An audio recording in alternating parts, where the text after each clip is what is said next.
Hey you! Happy National Quesadilla Day.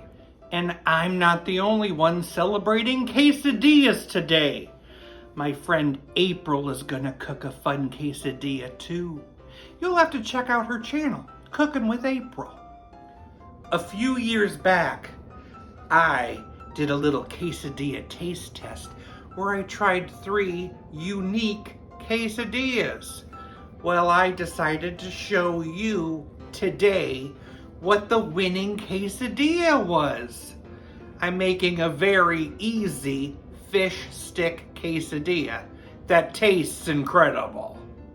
I need a bowl and I add a bag of coleslaw, some avocado ranch dressing, and an 8-ounce can of crushed pineapple.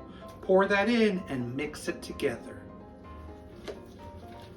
Spray that griddle and slap on some tortillas.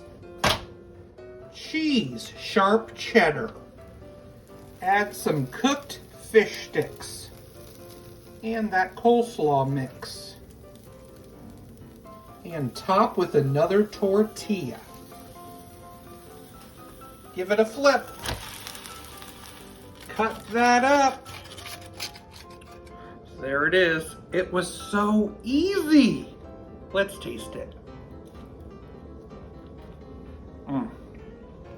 I love it. For me, it's definitely the pineapple. It really makes this quesadilla shine. You need to try this at home. Simple.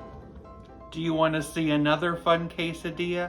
Go on over and visit Cooking with April on her channel and see what she's making. You'll see her channel in my description. I have read Plumbing for Dummies twice, and I just can't seem to figure out what I'm doing. I think it'll take a while before this sinks in.